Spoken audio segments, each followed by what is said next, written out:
Okay, we're at 818. Third paragraph.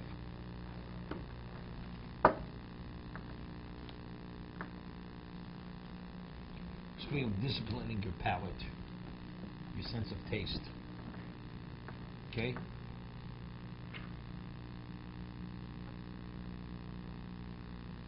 Hishtad lakach lesor chush hatam. You should lesor. You should bind your sense of taste. Shetikar dei mizoncho min hamachol b'shteh.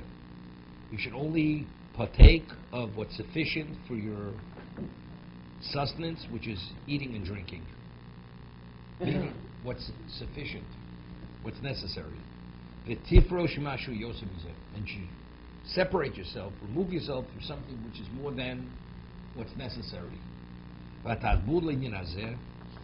He says, what is the strategy how to do this? Shetamid b'nei alifton v'tismoch alifton echad bod shetuchal. Meaning, you should minimize the lifton, meaning the foods that are associated with the staple, to the degree that you can, and only have one. You know, a person can have 3 side dishes. You have 1 side dish. You could have in your sandwich, you could add many things. Add 1 rather than multiple things that you normally put into a sandwich or have associated with the bread. Yadai b'mat menu mashetuchal. And less should be sufficient according to your ability. It's interesting what he's telling. K'fi mashetuchal. You know, a person who assumes too much ultimately is going to fail. Meaning everything has to be within your ability that you can deal with. You know, to starve yourself, we're not talking about starving yourself. Satisfy yourself sufficiently with less rather than with more. That's what k'fi shetuchal. You know, if you have bread, could you do without jam or without butter? Do away with the butter, without whatever you could do away with. Cut that out of the meal. You can have vegetables rather than potatoes, right? Green, cut the potatoes out. You have less, but if that's within your ability.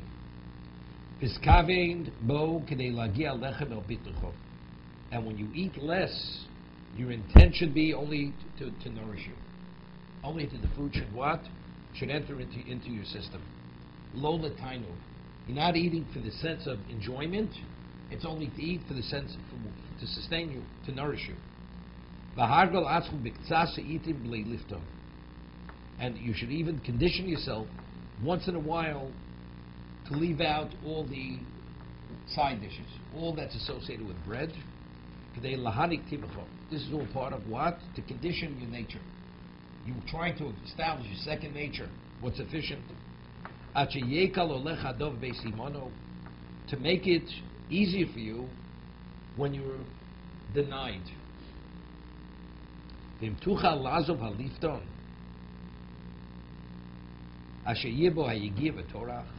and if you're able eventually to let go of he uses condiment. It's more than a condiment. Lifton is what you eat together with the bread, which initially takes a tremendous amount of toil and effort.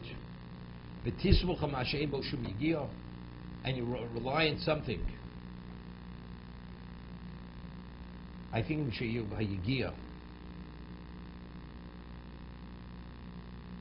says, Lifton ashebo hayigia v'torach. It's preparation. It takes effort and toil to prepare it. And you rely on what make it simple. Years ago they used to have what they call TV dinners. You know, that's what they used to sell. To come home from work, pop it in the whatever it is. This is pre-microwave. Okay, that was it. TV dinner. Tismo mashebo yishumigia kazeisim ugvino. Foods similar: olives, cheese, tanium, figs, anovim chdomim lemasei. Do that. No. You purchase. No, most people purchase cheese. You don't make your own cheese. You purchase it. It doesn't need any preparation. Meat needs preparation. Certain vegetables you have to cook. You have no choice. People spend hours preparing just to eat. You know, why are you eating? You're eating to satisfy yourself to a point and to nourish yourself.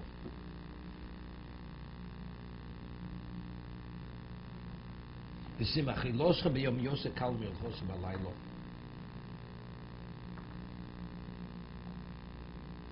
said, allow your day meal to be lighter than your evening meal. If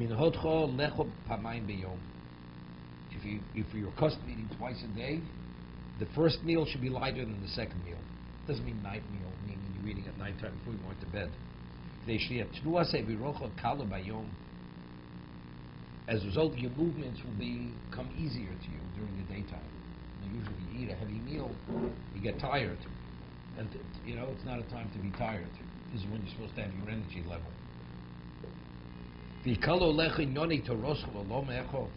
And it will be easier, all the issues which relate to Torah and your worldly endeavors, affairs, are easier to attend to.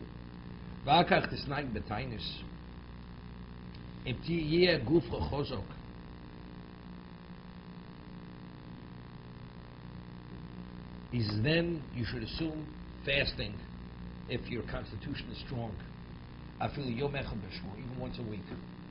Condition yourself to fast once a week. Whatever you're able to assume. You shouldn't feel that being denied food and drink, you're actually afflicting yourself. Some people not eating a day doesn't faze them. No, they're conditioned. It's not the end of the world if they miss a day eating.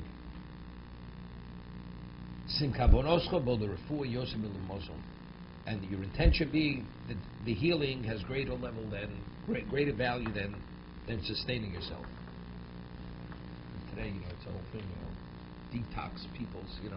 They go and they fast a lot more than that. They just have water.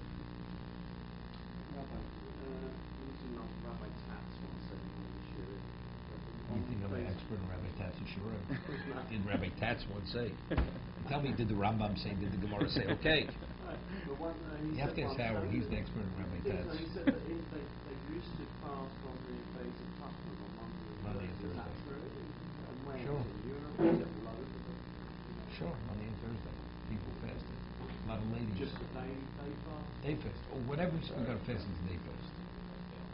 Yeah.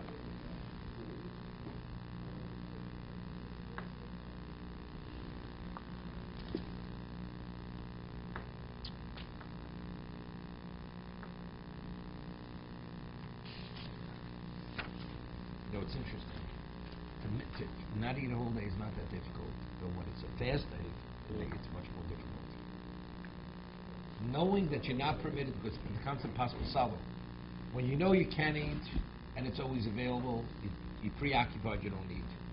But if you know you're not permitted to eat, then psychologically it's more difficult. At times, because you're so busy, you don't eat a whole day. You're not even hungry. And even when you finally can eat, you don't even feel like eating.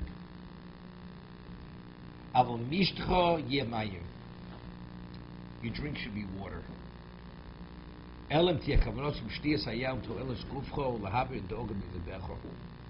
He's speaking about drink water versus wine. He says wine only if the value of the wine is for health reasons, or a person has worried, and he needs that calming effect of the wine. So it's also a health issue.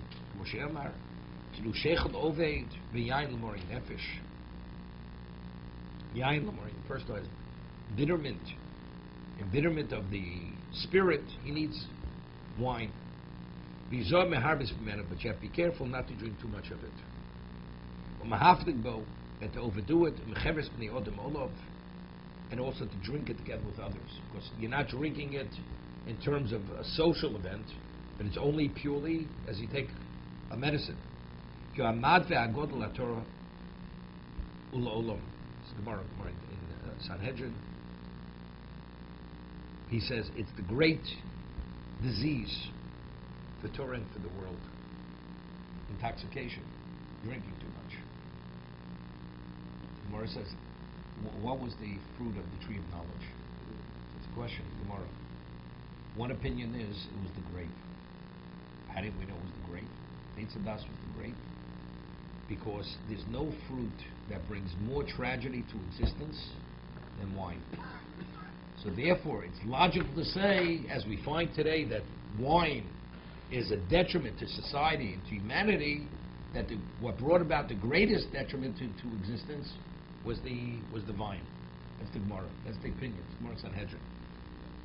Uvar siba ba'achochem sheyesh dayin bodai b'omro leit hayayin home sheichor.